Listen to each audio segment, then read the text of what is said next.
After being bound to the conquering system, it started giving me advice, telling me to act like a simp for both the female lead and the female supporting role. However, not only did I refuse, I even turned around and bound both of them to a fake system. The female lead and the female supporting role received a message at the same time. The fake system said, "Dear host, you have successfully bound to the conquer the male lead system. When the male lead's affection level reaches 100, the mission is successful. When the male lead's affection level drops to 100, the mission fails. Failure will result in immediate erasure.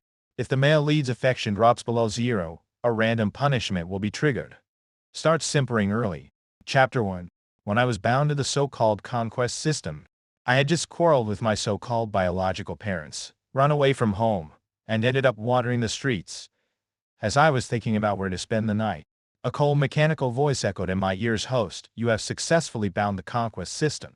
A transparent screen suddenly appeared before my eyes. 2 women's personal profiles scrolled across it. That was when I realized I was living inside a tragic romance novel, and I was the male lead of this world, the real young master of the Sterling family, who had been lost for more than 20 years. Because the plot had deviated from its original course, the system manifested and ordered me to conquer the female lead and the female supporting role of the novel.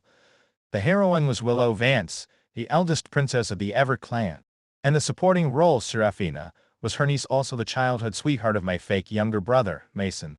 Both of them were quite fond of him.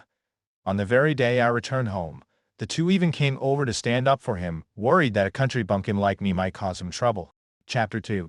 Lying on the large hotel bed, I carefully questioned the system about every rule it had, including what the punishment would be if I failed to complete the mission. The system was silent for a moment before replying in its cold mechanical tone. If I completed the task, I could take the cheat items from the system store, but I had to finish before the story ended. In the original plot, it took 5 long years of love, hatred, and entanglement between me and those people before reaching the happy ending. If I didn't complete the conquest mission within 5 years, I'd be doomed. After thinking for a moment, I asked, "So no matter what method I use, as long as the conquest succeeds, it counts, right?" The system hummed in affirmation. I opened the system store and searched for useful tools. Then I said, "System, lend me some money. I'm buying an item." Everything in the system store was priced in this world's currency, but I didn't have that much money. The next second, a long string of zeros appeared in my account. I bought an item called Fake System. It didn't have much power, just remote monitoring and remote messaging features. I linked the fake system to both of them, and in the input box, I typed the message I wanted it to broadcast to broadcast. "Dear host, you have successfully bound the conquest male lead system. When the male lead's affection reaches 100, the mission is complete. If his affection drops to 100, the mission fails. Upon failure, you will be immediately erased. Kind tip: if the male lead's affection drops below 0, random punishments will begin." Chapter 3. Through the remote monitor, I saw the female lead, Willow, freeze in place. She seemed to have just gotten home, preparing to shower and change her clothes.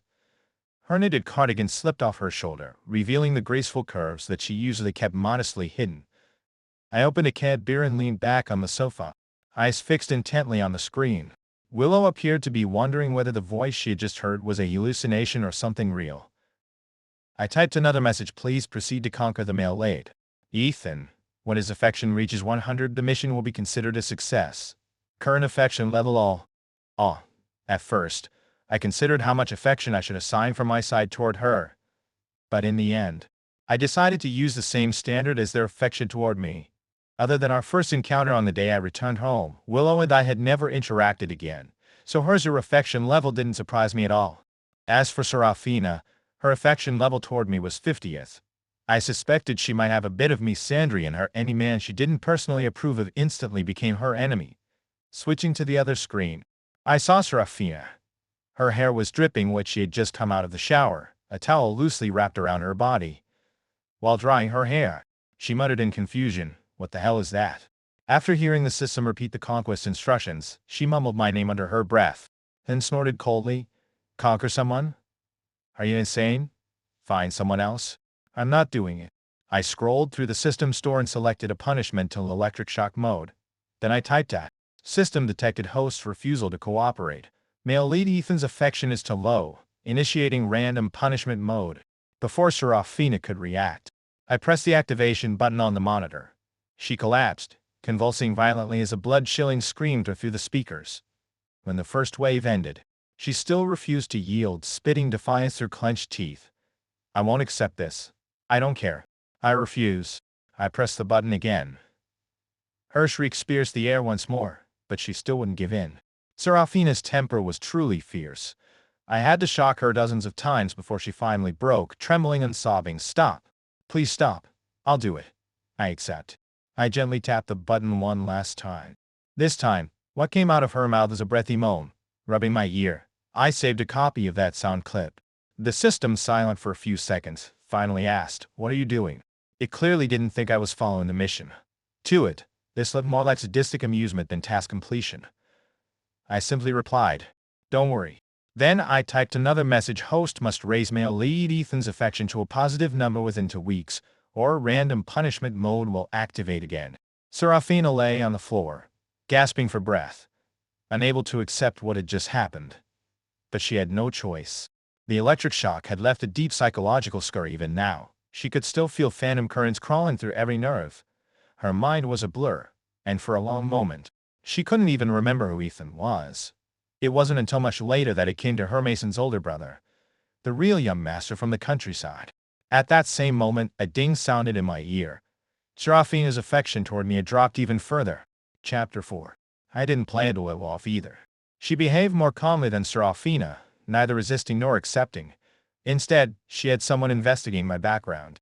When I switched to her screen, she was already dressed and sitting properly at her desk again. Since she wasn't looking for trouble, I had to give her something to deal with. I must develop obedience to the system, and to me, obedience is born from punishment and reward. I wrote male lead Ethan's affection 10. Current affection 10 detected. Male lead's affection toward host Willow's Erith. Random punishment mode activated.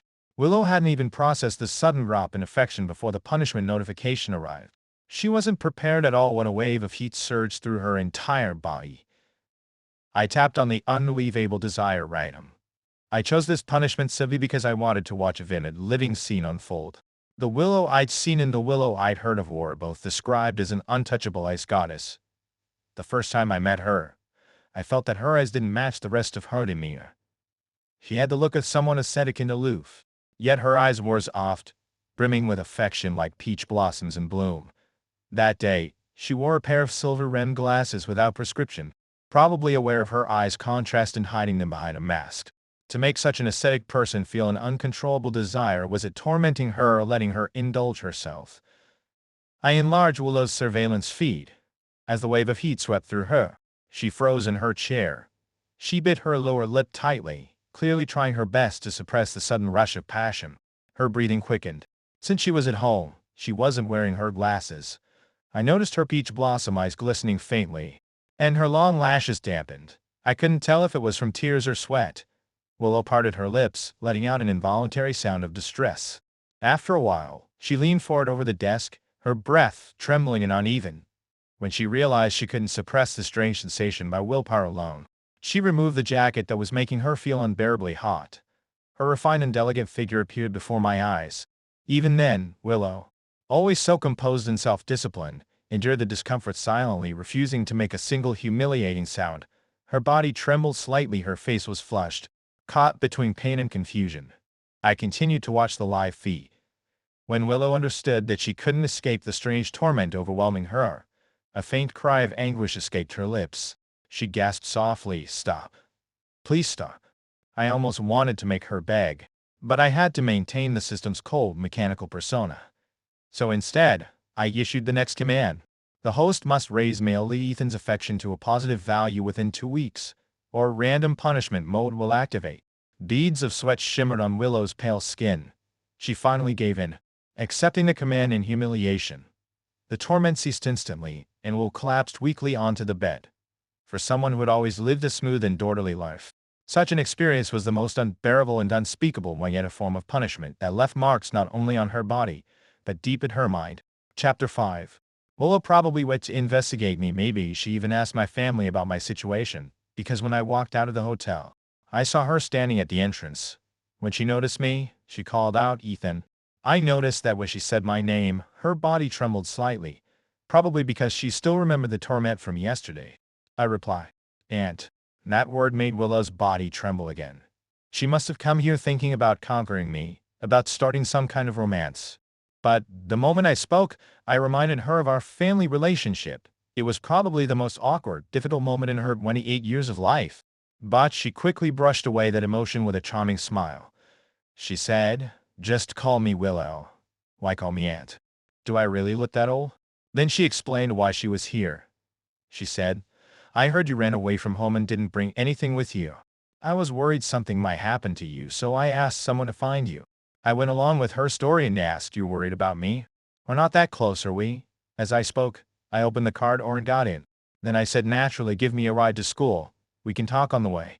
The system watched my behavior, wanting to comment but staying silent. It had never seen a conquest strategy like this before. With just a few simple actions, the one who took the lead became me. No need to be a simp chasing after someone, no need to rack my brain trying to please anyone. Just stay still and wait for the woman to come to me. During this time, whatever I say or do, whatever I ask for, it's all perfectly reasonable and must be accepted. Before she could speak, I said, "If you tell me Mason sent you to find me, I won't believe it.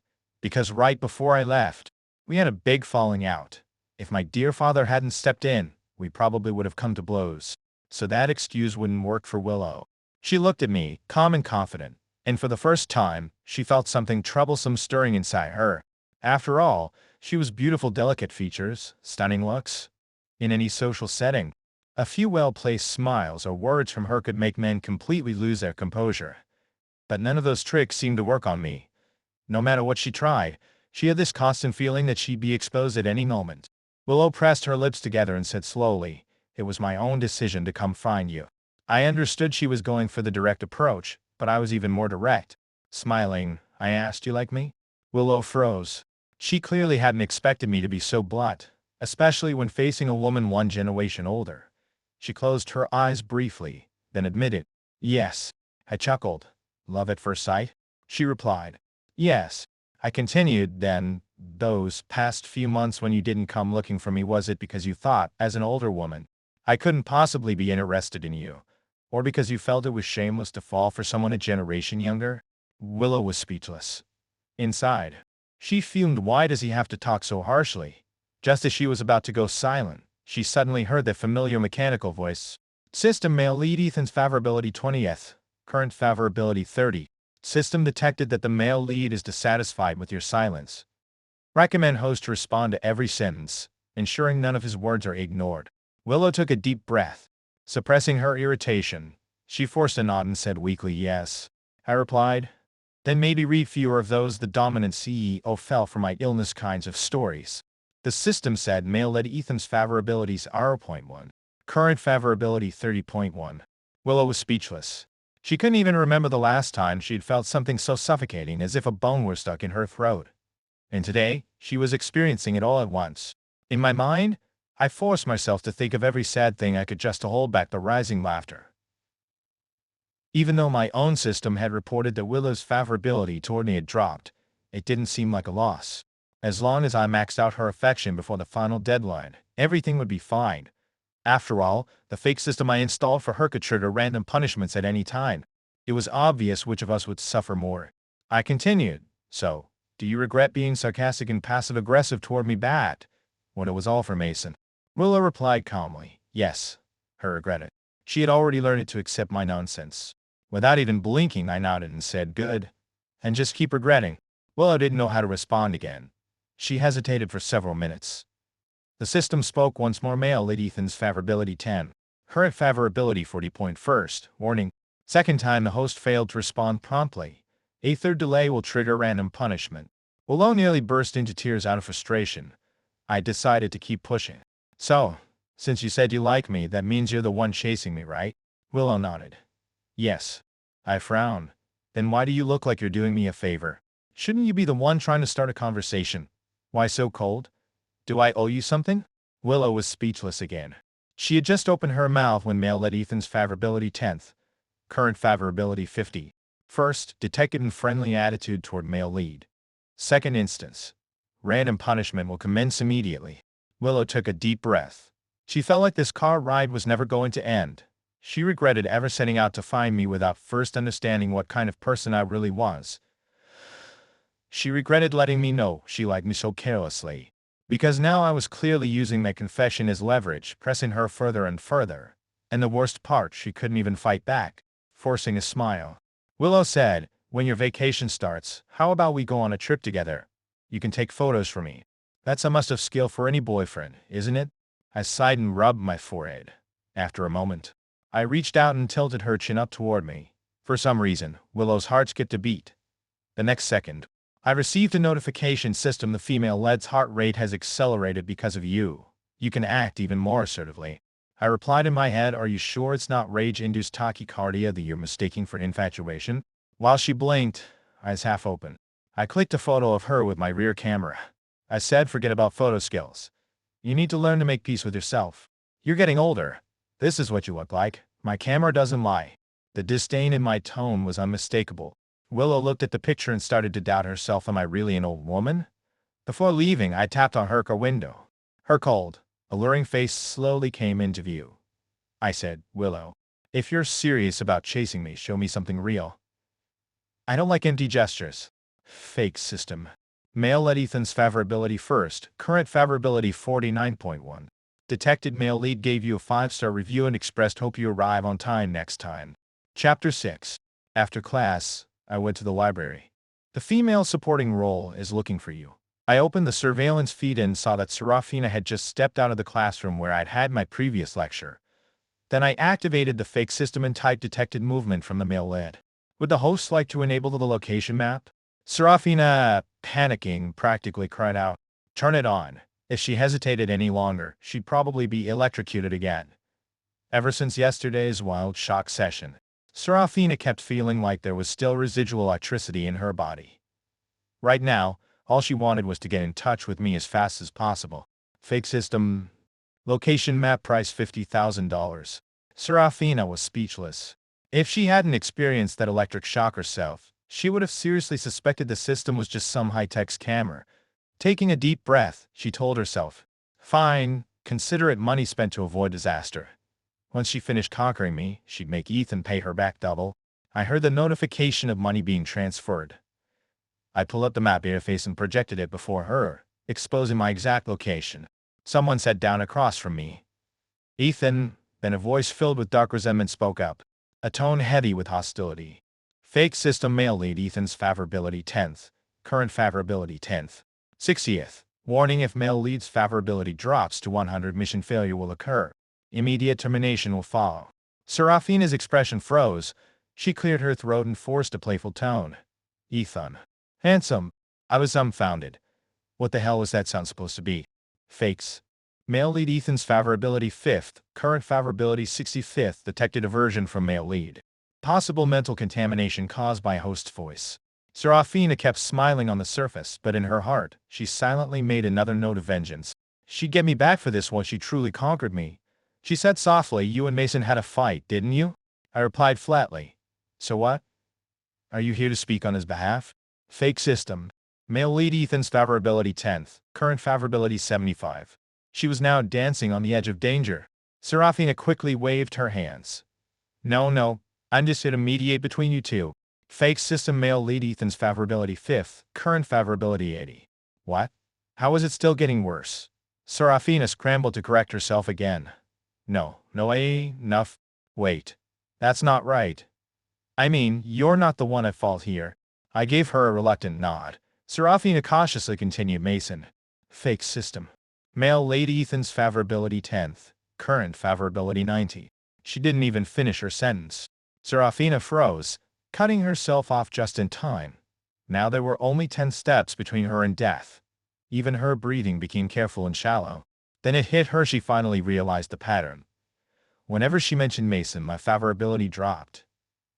I didn't want to hear anything about him right now, not his name, not his excuses, nothing. Serafina had made her first fatal mistake, using Mason as her excuse to start a conversation with me.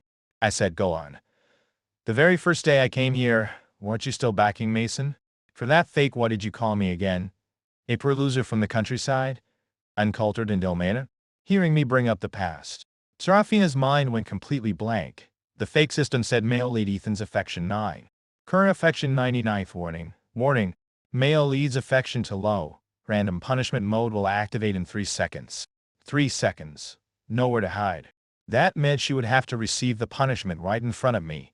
I tapped my fingertip on the table, and a surge of electricity instantly swept through Serafina's entire body. It made her almost cry out in pain. But reason forced her to press herself against the table, biting her lower lip hard to suppress the moan. This surge of electricity wasn't like the one in the bedroom, painful enough to make her mind go blank and scream non-stop. The pain was within what she could endure. Yet, it made her whole body tingle and itch, as if tens of thousands of ants were rolling and biting all over her skin. She couldn't stop herself from panting, from wanting to let out shameful sounds. In the quiet library, any noise would be infinitely amplified. I watched as Serafina's face flushed red, her whole body trembling. Every now and then, a faint gasp escaped her lips despite her efforts. I watched her with amused interest for a moment. Then silently, I walked behind her. Suddenly, I placed my hand on her shoulder. Serafina couldn't hold back a small cry, then gasped sharply. From where I touched her, the currents spread again.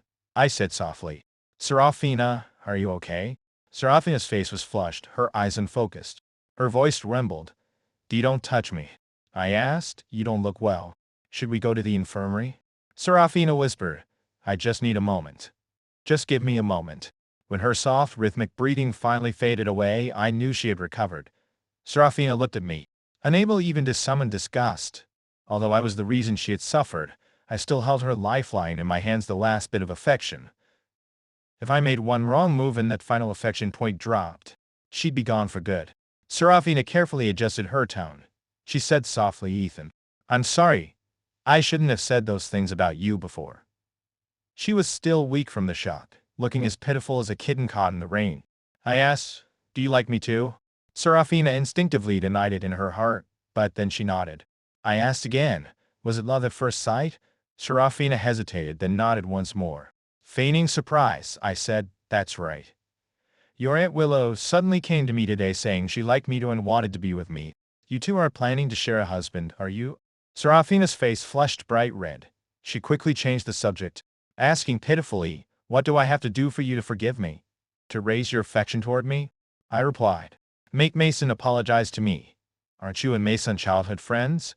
Tell him to come and apologize." Serafina immediately knew that was impossible. Mason might look normal on the surface, but deep down he was an egocentric lunatic. Making him apologize was absolutely impossible.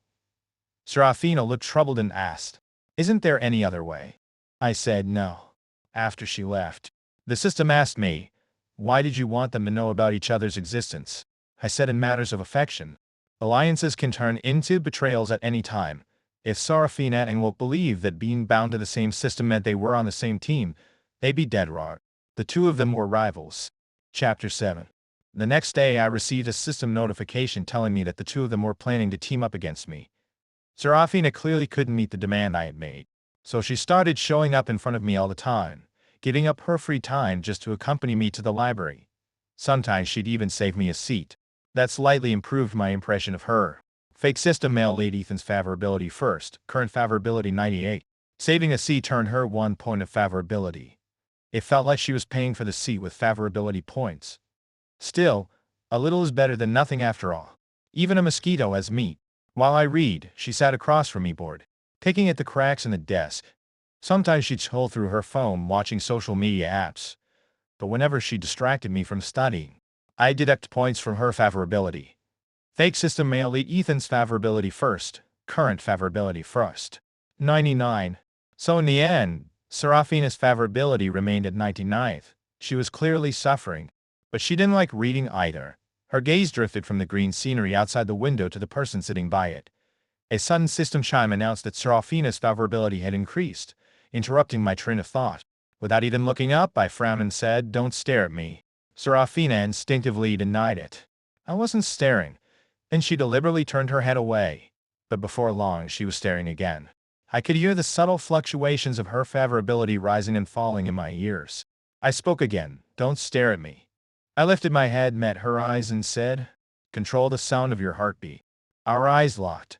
Serafina's face turned scarlet in an instant. She had no idea how long she'd been looking at me, nor how loud her heartbeat had become to the point of being audible to others. She lowered her head onto the desk, desperately trying to suppress it, but the more she tried, the louder and clearer it sounded in her own ears. Serafina mumbled, "You looked at me too. Otherwise, how would you have noticed?" System female supporting character Serafina's favorability 10th. Current favorability 30. I had no idea what she was thinking. The whole afternoon, her favorability kept fluctuating, jumping up significantly, dropping a little, then rising again. Probably her brain hemispheres were having a fistfight. As we left the library, Serafina kept pestering me, asking if I could change my demand. She even offered to apologize on Mason's behalf. I was getting impatient. Fake system. Male led Ethan's favorabilities are 0.5th. Current favorability 99. Serafina finally quieted down. Any lower by 0.5. It should be done for. Chapter 8. Ever since our last conversation, Willow would occasionally come to find me. After I turned down her suggestion for a cliché travel trip, I took the initiative to propose visiting the Vance Corporation when I had free time. It was my first time stepping into a major company. Even after being taken back by the Sterling family, they never gave me any chance to see the world, not even a simple welcome banquet. They were afraid I'd embarrass them in public. So, the most luxurious thing I received after returning to the Sterling household was a bedroom of my own with a private bathroom. I did think I deserved more, but since I couldn't get it for now, I didn't mind waiting. Willow asked me, "So, what are your thoughts after walking around just now?" While she worked, her secretary showed me around each floor. Everyone there was dressed in suits, mature and composed, while I, in my hoodie and sweatpants, stood out like a sore thumb. I lingered on every floor for a long time, moving like a leader on inspection, observing every single person's posture. Their work was beyond my comprehension, in fields I knew nothing about, yet I watched anyway, pretending to understand. I said, "Just a bunch of corporate drones." Willow was speechless. Every time she talked to me, she said it felt like punching cotton, no resistance at all. But she couldn't afford to show any irritation. My favorability toward her was already in the negatives. She didn't dare make it worse. Willow adjusted her glasses with a delicate motion, and my gaze unconsciously followed, landing on her eyes and brows. She said, "With your permission, I looked into your past work history. It's quite impressive. At only 20, you already have 6 years of experience." Meaning I started working as a minor. That was only what could be found in records. In truth, I had started working for others even earlier. My family was poor, with debts and medical bills to pay, so I had to juggle school and part-time jobs. Fortunately, small towns weren't strict about minors working back then, otherwise I might have ended up begging. I looked calmly at Willow. My gaze lingered on her fine features and her impressive figure. "You have extensive experience, but it's all over the place," she remarked. Then she asked me about my plans for the future. Through these days of contact, she had come up with her own strategy to conquer me. She saw me as an ambitious person with vision, so she decided to help me enter the professional world and build a career of my own. However, when Willow looked at me, she noticed my gaze was fixed on her body. I even swallowed slightly, my expression casual and lazy. In that instant, Willow felt as if she were stripped bare. For the first time in her life, she felt like she was being appraised, as if she were a product on display. She couldn't tell what she was feeling, whether it was nervous anticipation or rejection and disgust. Logically, the latter emotions should have been stronger, but they weren't. She bit her lip, feeling her jacket was too tight, her blouse's collar too high. That hot, breathless sensation felt like the system's punishment arriving ahead of schedule. I heard the familiar chime of increasing favorability. Scratching my head, I met her eyes and said, "I'm interested in everything. I'm darn good at everything. If I haven't seen it, I'm curious if I've learned it. I excel at it." Willow stared at me for a moment, not knowing how to respond. Then I added, "So why don't you teach me how to run a company? I'll use it to fight my brother for the family inheritance." After that, Willow began taking me to Vance Corporation frequently. Whether she was working or attending meetings, she always included me. She genuinely tried to guide me in the right direction. What the Sterling family refused to let me experience, Willow made up for completely. Her extra years of life experience weren't for nothing. She knew how to help me stand firm. I soaked up knowledge like a sponge, and every time I truly learned something useful, I'd add a few favorability points to her score. As Willow spent more time with me, she gradually started to develop real feelings. At first, she only wanted to conquer me through her calculated strategy. But now, she was genuinely trying to expand my social network, introducing me as the Sterling family heir to people who hadn't even known I existed. After yet another business meeting ended, I stood up, ready to leave. Without thinking, she reached out and tightened a slightly loose tie around my neck. It was such a natural gesture that I didn't comment on it. And that, in turn, left her momentarily stunned. Habits are terrifying things. Even though we hadn't spent much time together, it was surprisingly easy to nurture habits around certain people. I'd always been the type who didn't care about small details, but Willow was clearly obsessive about order. First and second times I listened. By the fifth and sixth, she started fixing it for me herself. Whenever she saw my messy clothes, her hand automatically reached out. She froze for a moment, her fingers brushing the button on my chest, then quickly let go. I stretched lazily, unloosened the tie she had just straightened, instead gently smoothing out the back of my jacket. I said, "You've helped me so much. Don't you want something in return?" Willow blinked, caught off guard. She wanted to say that just receiving favorability points would be enough, but the thought of asking for that suddenly felt wrong. It made her feel as though my appreciation wasn't real. She didn't know how to respond. The 7-day deadline was almost up, and she still owed 10 points of favorability. She decided she'd simply stay home that day to avoid punishment. Then, suddenly, she saw a jewelry box appear. Startled, she looked up. I placed it into her hand and said, "This is for you. A gift. I bought it with my own savings. It's cheap, but I hope you don't mind. The Sterling S don't give me money. I'm just a broke student." Actually, it was the money Serafina had earned. I'd spent $9 online. Inside was a pair of stylish earrings, but Willow didn't have pierced ears. I said, "You should get your ears pierced. I think you'd look beautiful with earrings." I used compliments to cover the lack of effort. Willow smiled softly and put the box in her bag. "All right." As she walked alongside me, she said gently, "You must be tired today. How about no takeout tonight? I'll cook for you instead." The next second, the system chimed. Female led Willow's favorability 30th, current favorability 68. Male lead Ethan's favorability 60th, current favorability 50. The numbers were so high it almost overwhelmed her. She began to wonder, what did 50 favorability for me actually mean? Was it just fondness, or something closer to affection? Chapter 9. Before the deadline, Serafina still went to see Mason. Mason messaged me. "What did you do to Serafina? Did you drug her? Where do you live? Send me your address. I'm coming to find you." Although Serafina couldn't make him apologize, she still did what I told her to do, so I gave her a slight increase in affection as a token gesture. Fake system male lead Ethan's affection 10th, current affection 89.5. I opened Serafina's surveillance feed. I heard her sobbing. This small amount wasn't enough to escape the punishment. Seeing her terrified like that, a wicked idea crossed my mind. My control shifted from electrical shocks to an inescapable kind of desire. Serafina didn't feel the expected shock. Instead, her body began to flush red. She lay on her back, breathing heavily. Unlike Willow, Serafina didn't try to suppress it. I turned on the microphone and said, "Serafina." She looked up in confusion. Her mind and body were driven by desire. I imitated the system's cold voice. "Beast protocol. Ethan is the sky. Ethan is the earth. You must completely obey Ethan. Everything he does is right." Serafina was nearly driven insane. In her days, she could almost see me staring at her with a blank expression. Watching her pant and let out shameful sounds, she choked out, "Please." I asked, "Serafina, who are you begging?"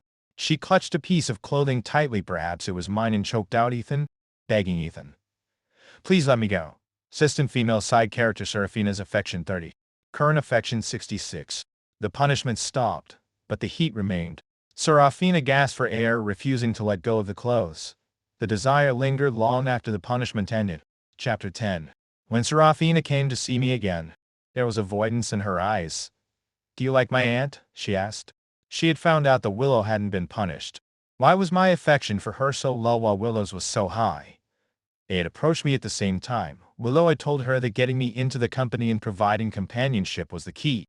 But Serafina felt frustrated. Why was Willow's method noble while hers was cheap? "Not bad. I kind of like her," I said. Serafina panicked. "How can you say that? My aunt is 6 years older than us. That's the generation gaps." I looked at her with a smile. "Aren't you afraid she'll smack you for talking like that?" Serafina mumbled, "I'm just telling the truth." Then, after a pause, "Ethan, what are you skiing this weekend? You should relax." I didn't have plans. Sure. Chapter 11. That weekend, I sent Will a message telling her I was going skiing with Serafina. I watched the feed as she stood by her empty office doorway for a few seconds before replying, "Got it. Have fun." "You too." Then she added, "Serafina's always been playful. Sometimes she gets too carried away. Make sure you stay safe." I texted back, "Willow, you sound just like my mom." I saw her take a deep breath. I sent another, "No wonder Serafina says you have a generation gap with us. She says you're 6 years older to generation gaps. Not suitable." Willow was furious. She replied, "Fine. I'll have a talk with her. Besides, in relationships, choosing someone who can help your career is better than picking an immature girl who needs coaxing. Of course the choice is yours." Just then, Serafina called out, "Ethan, what are you standing there for, spacing out like a silly reindeer?" The weather was freezing, but Serafina really knew how to have fun. When we were both exhausted, we lay flat on the snow. Fake system. Male leads affection 30th, current affection 10. Serafina's eyes sparkled. "Hey kitty, aren't you happy hanging out with me?" Her voice went soft and high. I looked at her with disgust. That fake sweet tone is disgusting. Serafina blew up, but before she could react, fake system detected verbal offense toward the male lead, initiating random punishment mode. The punishment didn't follow logic, only mood. Serafina's knees gave out, and she collapsed into my arms. Her face was flushed, her eyes hazy. "Hot. So hot." I smirked. "You mean aroused." She rubbed against me, pressing her head against my chest. I sat up and cupped her face. She leaned into my palm. Hearing my voice, something stirred deep within her. She should have hated me, but at this moment, I was the antidote. I held her down, keeping distance. She stubbornly leaned closer. I frowned. "You really have no self-respect? No shame?" Serafina's eyes turned red. "Say whatever you want, just don't leave me." I lifted her up. She rose weakly, clinging to me. Before I could react, she rose on her toes and kissed me. It wasn't driven by lust, it was instinctive. System female side character Serafina's affection. 20th, current affection Itexis. Male lead Ethan's affection. 50th, current affection 40. Chapter 12. Fake system. Male lead Ethan's affection first 1. Current affection 40. Willow was in her office when she heard the notification of the affection volume dropping. She instinctively picked up her phone. She hadn't done anything, but that didn't mean others hadn't. She immediately thought of Serafina. She sent her a message asking to meet. Chapter 13. The next day, they met. I set out beer and fried chicken, turned on the surveillance feed, and waited. When Serafina arrived, her mood was bright. Her efforts were finally paying off. "Willow didn't waste time. What exactly did you say to Ethan yesterday? About your little skiing trip? During the time you spent with him?" My favorability score kept dropping. Serafina was delighted, then confused. Willow studied her. "Shouldn't I be asking you that?" Serafina realized she was being suspected. "Auntie, why would I sabotage you? If you fail and die in the game, what good does that do me?" Willow could tell she wasn't lying. She was unable to figure out the reason for the drop. Before, she could always pinpoint the cause. This time it was inexplicable. Even my system got curious. I patted my chest because I'm a loyal man.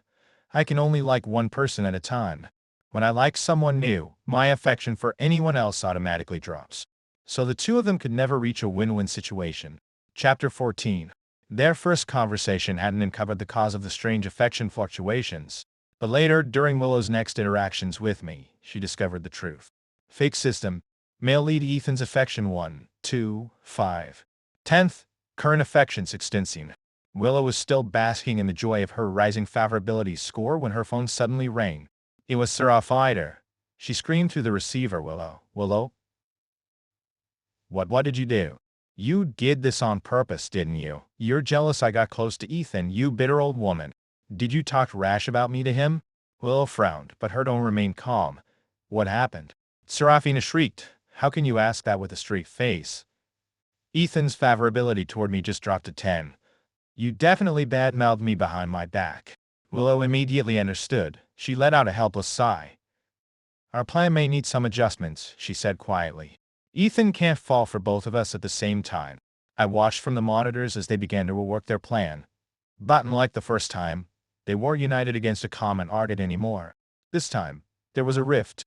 Serafina scowled. "Why should you get to conquer him first?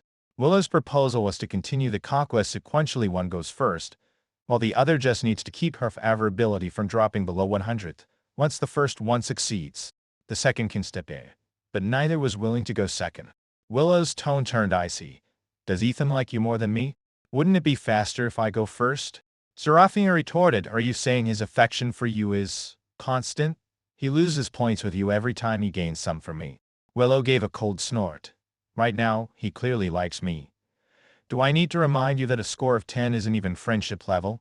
Serafina rolled her eyes. So what? I can change his opinion of me in a single day. And you? How long did it take you to erase his dislike?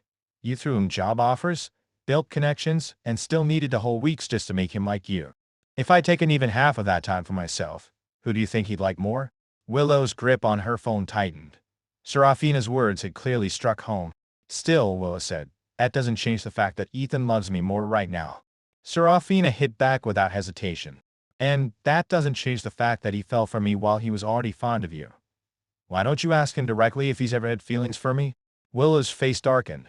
Serafina, there's no need to lash out. I just want to finish this quickly. I can't wait around for you to complete your romance route and then pass the baton to me. That would take far too long. Serafina's anger gradually softened. She was no match for a seasoned socialite like Willow. In the end, Serafina reluctantly nodded, agreeing to maintain a lukewarm friend relationship with me and handle her to move her Willow. Chapter 15. How could I possibly let them maintain a healthy, cooperative relationship? That would only put me in danger. So, during my interactions with Willow, I would raise her affection just enough, then lower Serafina's. Whenever Serafina met with me, I'd increase her affection slightly and drop Willow's in return. Almost without fail, not long after, Willow's call would come through. Where are you? She'd ask. Playing pool, I said honestly. With Serafina. My gaze drifted to Serafina. The room was warm, as she was wearing a thin, low-cut dress. When she bent forward, the blue pendant around her neck waved like a collar, inviting me to play. Fake system. Male lead Ethan's affection 5th, current affection 65. Hearing that, Willow was furious. She thought Serafina was breaking their agreement, trying every trick to seduce me. Weren't you planning to attend that auction tonight? Willow said over the phone. Let's go together, I replied. Sure, see you in a bit.